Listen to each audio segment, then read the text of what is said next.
വളരെ കൗതുകകരമായ ഒരു ചോദ്യം ഇപ്പോൾ സോഷ്യൽ മീഡിയയിൽ കറങ്ങുന്നുണ്ട്. അതായത് നോമ്പ് കാലം കഴിഞ്ഞു.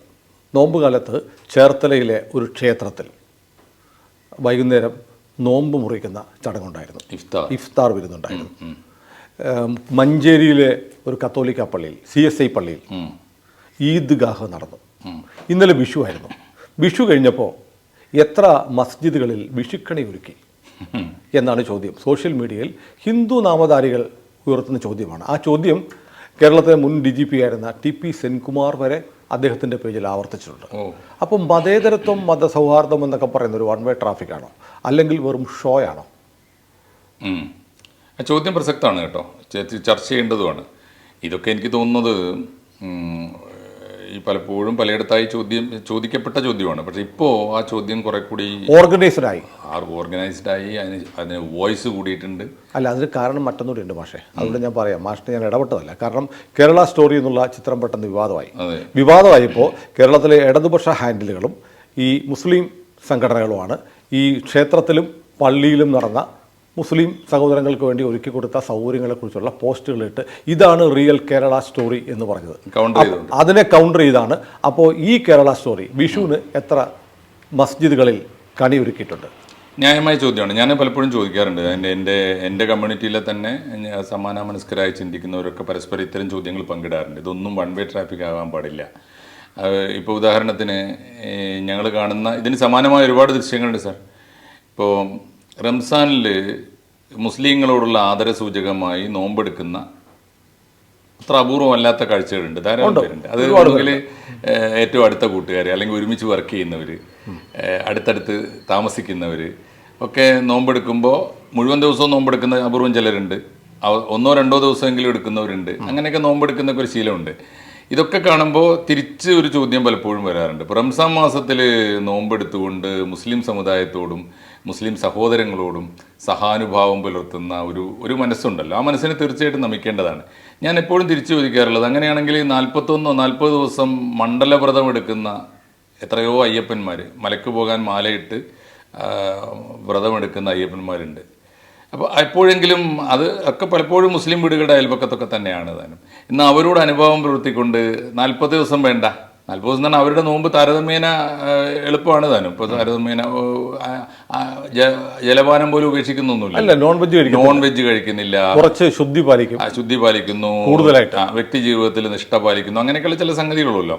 ആ നിഷ്ഠയെങ്കിൽ ഇപ്പോൾ ഒന്നും വേണ്ട. ഇപ്പോൾ അയൽപക്കത്ത് മലക്ക് പോകാൻ മാലയിട്ട ഒരാളുണ്ട്. അതുകൊണ്ട് ഈ 40 ദിവസം നമ്മളിപ്പം മീനും ഇറച്ചിയും കഴിക്കുന്നില്ല എന്ന് എത്ര മുസ്ലിം വീട്ടിൽ തീരുമാനിക്കും? വേണ്ട.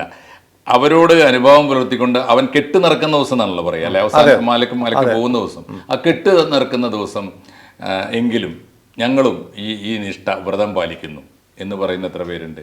അപ്പോൾ ഇത് പലപ്പോഴും ഇതിന് കാണുന്നൊരു സ്വഭാവം എന്താ വെച്ചാൽ, പല കാര്യങ്ങളും അങ്ങനെയാണ്. ഇങ്ങോട്ട് ആവാം, അങ്ങോട്ട് അതേ അനുഭവം എടുത്തു കഴിഞ്ഞാൽ, സ്വീകരിച്ചു കഴിഞ്ഞാൽ അതിനെ മതവിരുദ്ധമായും ശിർക്കായിട്ടും അല്ലെങ്കിൽ ഒക്കെ കാണുന്ന ഒരു രീതി ഉണ്ട്, മുസ്ലിം കമ്മ്യൂണിറ്റിയിലുണ്ട്. ആ ചോദ്യം വളരെ ന്യായമാണ്.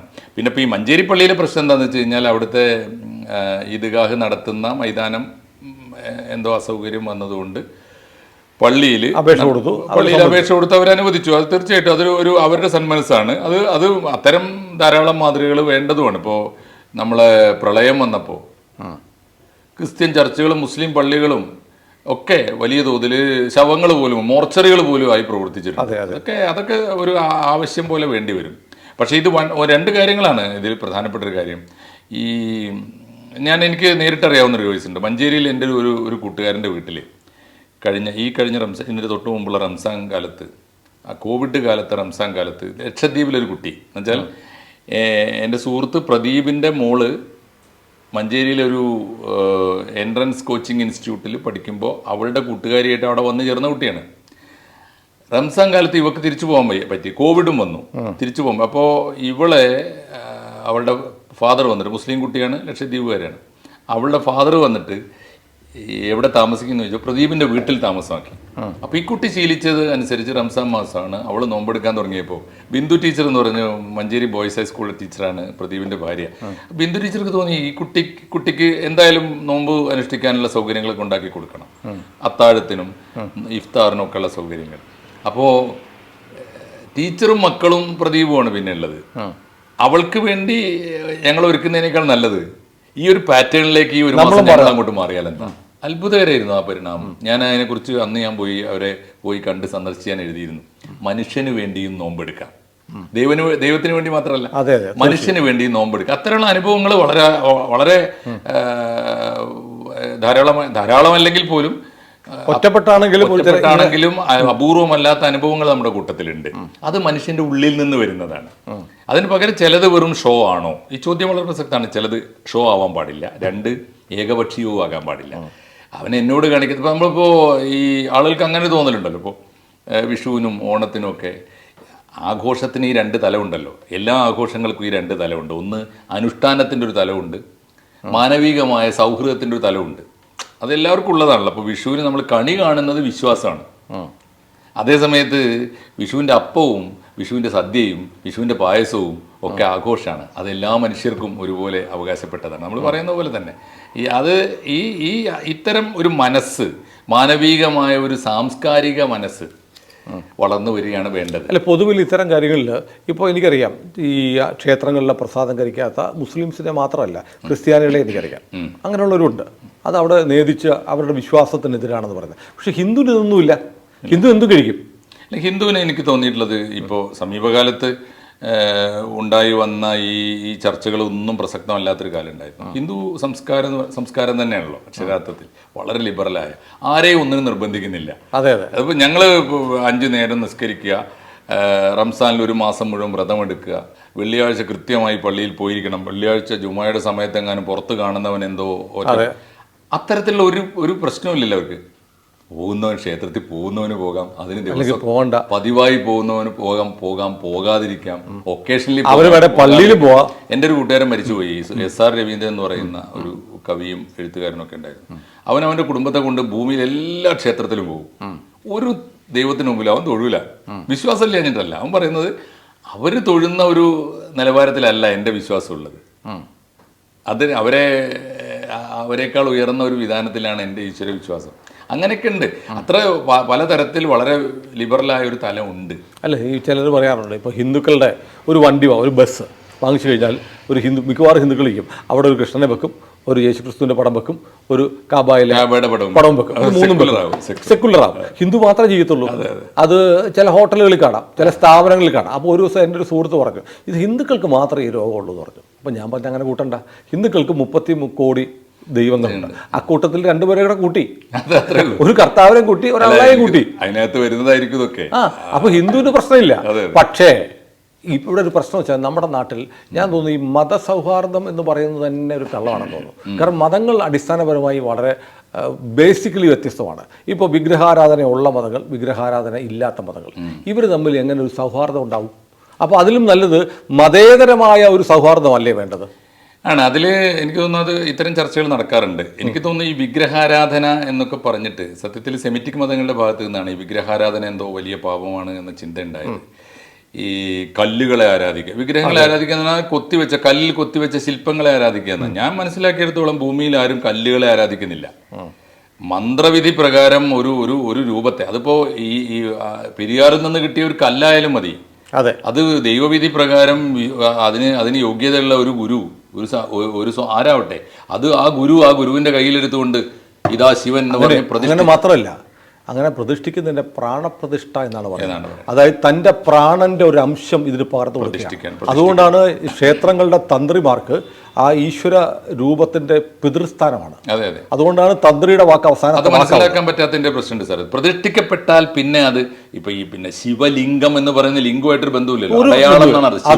ശിവന്റെ മുദ്ര അടയാളം എന്നാണ്. അപ്പൊ അത് യഥാർത്ഥത്തിൽ ശിവനാണ്, ദൈവമാണത് പ്രതിഷ്ഠിക്കപ്പെട്ട് കഴിഞ്ഞാൽ. ഇപ്പൊ അങ്ങനെയാണെങ്കിൽ ഇപ്പോൾ വിഗ്രഹാരാധന പാടില്ല എന്ന് പറയുന്നവർ തന്നെയാണ് മക്കത്ത് ഹജ്ജിന് പോയാൽ കായബയുടെ ഒരു മൂലക്ക് ഹജറുൽ അസ്വദ് എന്നൊരു കല്ലുണ്ട്. ഹജറുൽ അസ്വദ് എന്ന് പറഞ്ഞാൽ ഇതാണ്, കൃഷ്ണശിലയാണ്, കറുത്ത ശിലയാണ്, കല്ലാണ്.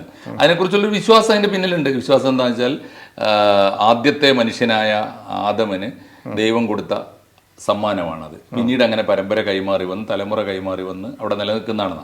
അത് വെറും കല്ലല്ല, അതിനെ പോയി മുത്തുകയും അതിനെ പോയി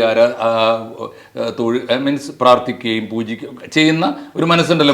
ഒരു വിഗ്രഹം പോലെയാണ്, ഒരു വിഗ്രഹം തന്നെയാണത്. ഇപ്പൊ കഅബ എന്ന് പറയുന്ന ഒരു വിഗ്രഹം പോലെ കുറച്ച് വലുതാണെന്നല്ലേ ഉള്ളൂ, ഒരു കെട്ടിടം എന്നല്ലേ അതിനർത്ഥമുള്ളൂ, ഒരു പ്രതിഷ്ഠയല്ലേ അത്. അതാണ് ലോകത്തിലെ സകല മുസൽമാന്റെയും പ്രാർത്ഥനയുടെ കേന്ദ്രം എന്ന് പറഞ്ഞാൽ ഇതിനൊക്കെ ഒരു മനസ്സിലാക്കലിന്റെ പ്രശ്നമുണ്ട്. ഒന്ന്, വിഗ്രഹം എന്ന് പറയുന്നത് കല്ലല്ല, അത് ദൈവത്തിന്റെ പ്രതീകമാണ്.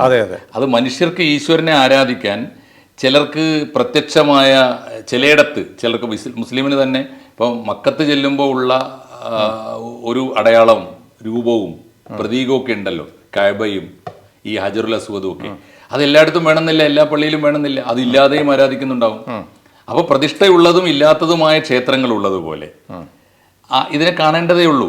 അതുകൊണ്ട് ഇതൊന്നും തന്നെ കല്ലുകളെ ആരാധിക്കുകയല്ല, ദൈവത്തെയാണ് ആരാധിക്കുന്നത്. അല്ലെങ്കിൽ ഒരേ പരാശക്തിയുടെ വ്യത്യസ്തങ്ങളായ തീർച്ചയായും പ്രതിഷ്ഠകളെയാണ്. യേശുവും അള്ളായും കൃഷ്ണനും എല്ലാം ഒന്ന് തന്നെയാണ്.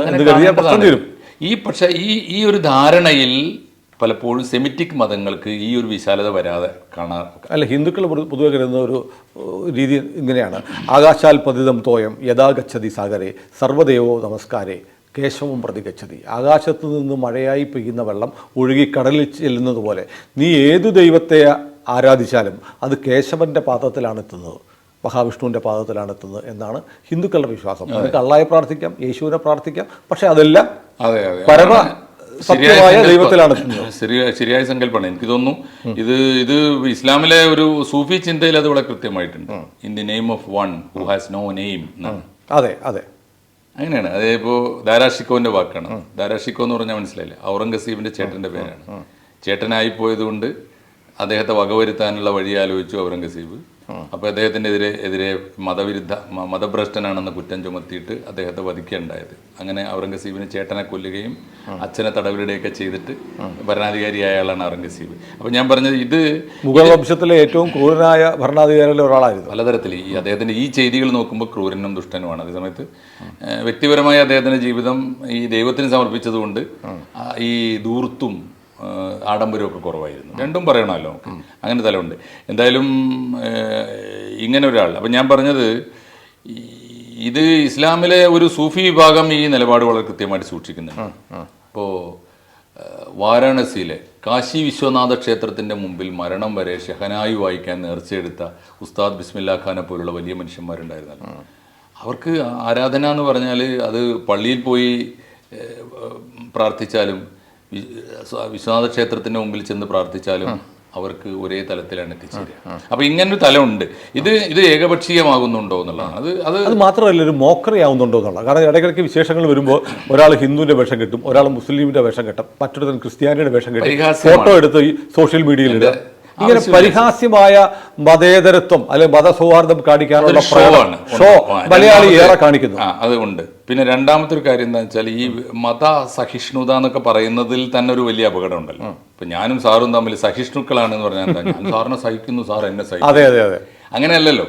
സത്യത്തിൽ ഇതിനൊക്കെ പരിഹാരം പറഞ്ഞ ചിലർ എല്ലാ വിഭാഗത്തിലും ഉണ്ട് കേട്ടോ. ഇപ്പോൾ ഹിന്ദു സന്യാസിമാരുടെ ഒരു വിശാലമായ സമീപനം തന്നെ സമാനമായിട്ട് പുലർത്തിയവർ ഇസ്ലാമിനകത്തുണ്ടായി. തീർച്ചയായും. ഇപ്പോൾ സർവമത സത്യവാദം ഇസ്ലാമിൽ, അത് ഇസ്ലാമികമായ പ്രമാണങ്ങൾ നിരത്തി ഏതു മതത്തിൽ വിശ്വസിക്കുന്ന മനുഷ്യനും മോക്ഷമുണ്ട്.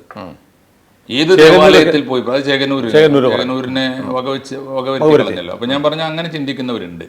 സത്യത്തിൽ ഉണ്ടാവേണ്ടത് സമാധാനത്തിന്റെ പാത, സത്യസന്ധമായ പാത. യഥാർത്ഥത്തിൽ ഒരു മാനവികമായ സൗഹാർദ്ദവും രൂപപ്പെടാനുള്ള ഒരേ ഒരു വഴി സർവമത സത്യവാദമാണ്. അല്ലെങ്കിൽ ഇതേ സാധനം സർവമത സമഭാവന, മഹാത്മാഗാന്ധി പറഞ്ഞിരുന്നൊരു കാര്യം. ഇത് അവന്റെ വിശ്വാസം ശരിയും എൻ്റെ വിശ്വാസം തെറ്റുമാകുന്ന കാലത്തോളം നമ്മൾ എന്ത് സൗഹൃദം പറഞ്ഞിട്ടും ഉണ്ടാവില്ല. അതുകൊണ്ടാണ് ഞാൻ ചോദിച്ചത്, മതേതരമായ ഒരു സൗഹൃദം. മതേതരമാണ്. മതത്തിൽ നിന്ന് മനുഷ്യൻ എന്നുള്ള പരസ്പര കൺസെപ്റ്റാണ് ഉണ്ടായിത്തീരേണ്ടത്. അതെനിക്ക് തോന്നുന്നു മതമല്ലാത്ത ജീവിതത്തിന്റെ എല്ലാ തലങ്ങളിലും എന്തുമാത്രം നമുക്ക് ഐക്യപ്പെടാൻ പറ്റുമോ എന്നുള്ളത് തന്നെ മത ഇതരം. അതെ. അത് തന്നെയാണ് പ്രധാനപ്പെട്ട ഒരു കാര്യം. ഈ ചോദ്യം പക്ഷേ പ്രസക്തമാണ്. ഈ ചോദ്യം എനിക്ക് തോന്നുന്നു ഏറ്റവും ആദ്യം ചെന്ന് ചേരേണ്ടത് മുസ്ലിം കമ്മ്യൂണിറ്റിയുടെ മനസ്സിൽ തന്നെയാണ്. ഏതായാലും ഈ ചോദ്യം ചോദിച്ചതിന്റെ പേരിൽ നമ്മുടെ മുൻ DGP TP സെൻകുമാർ വലിയ തോതിൽ സൈബർ അറ്റാക്കിന് വിധേയനായിക്കൊണ്ടിരിക്കുകയാണ്. അതിൽ കാര്യമില്ല. അദ്ദേഹത്തിന്റെ ചോദ്യത്തെ ക്ഷമാപൂർവ്വം കേൾക്കാനും അത് അഡ്രസ്സ് ചെയ്യാനും മുസ്ലിം കമ്മ്യൂണിറ്റി തയ്യാറാവണം. ഞാൻ എൻ്റെ ഒരു ഒറ്റ കാര്യം, ഒരു അനുഭവം ഒരു സെക്കൻഡോട് പറഞ്ഞ് അവസാനിപ്പിക്കും. ഞാൻ എൻ്റെ നാട്ടിൽ പലയിടത്തും മദ്രസയിൽ ഒരു കൗതുകം കൊണ്ട് മദ്രസയിൽ പോയിരുന്ന് അറബി പഠിച്ചിരുന്ന വേണു എന്ന് എൻ്റെ ഒരു സുഹൃത്ത് വേണുവിൻ്റെ മക്കൾ പോകാറുണ്ട്. അത് വലിയ അഭിമാനമായിട്ട് പറയാറുണ്ട്. മുസ്ലിം കമ്മ്യൂണിറ്റി വലിയ ആദരവോടെ കാണാറുണ്ട്. ഞാൻ എപ്പോഴെങ്കിലും ചോദിച്ചിട്ടുണ്ട്, ഒരു വേദ പാഠശാലയിൽ പോയിരുന്നിട്ട് നമ്മുടെ ഏതെങ്കിലും ഒരു മുസ്ലിം കുട്ടിക്ക് ഒരു ഋഗ്വേദം പഠിക്കണമെന്ന് എപ്പോഴെങ്കിലും നമുക്ക് തോന്നിയിരുന്നു, 4 വരി പഠിക്കട്ടെ എന്ന് നമുക്ക് തോന്നിയിരുന്നു. തോന്നാത്ത കാലത്തോളം ഇത് കാപട്യമാണ് എന്ന് ഞാൻ പറയാറുണ്ട്. അത്തരത്തിലുള്ള ചിന്തകൾ ഉണരട്ടെ, ആളുകൾ ചോദിക്കട്ടെ. ഇവർ അറ്റാക്ക് ചെയ്യല്ല വേണ്ടത്. സാമൂഹ്യമായ യാഥാർത്ഥ്യമാണോ ഇല്ലയോ എന്നതാണ് പ്രധാനപ്പെട്ട ചോദ്യം. ആ ചോദ്യം ഉയരട്ടെ. ഏതായാലും ഈ ചോദ്യം വളരെ പ്രസക്തമാണ്. അത് ഒരുപക്ഷെ കുറേ പേരെങ്കിലും ചിന്തിപ്പിക്കാൻ കഴിയുന്നെങ്കിൽ അതിന് നമുക്കൊരു കൈയടി കൊടുക്കാം. തീർച്ചയായിട്ടും. കൂടുതൽ വാർത്തകളും വിശേഷങ്ങളും നിങ്ങളിലേക്ക് എത്താൻ ABC മലയാളം സബ്സ്ക്രൈബ് ചെയ്യുക, ബെൽ ബട്ടണും അമർത്തുക.